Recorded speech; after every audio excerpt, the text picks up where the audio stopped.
In this video, I will show you how to remove yourself as someone's delegate. To do that, click on your initials on the top right corner and go to Profile Settings. From Profile Settings, scroll down to the Expense Delegate button under Expense Settings.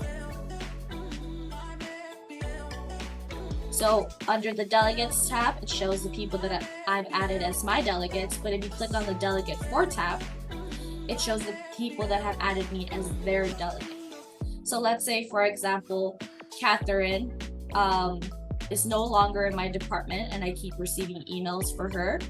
So what I would just do is select their name and then click delete. Now I am no longer a delegate for Catherine.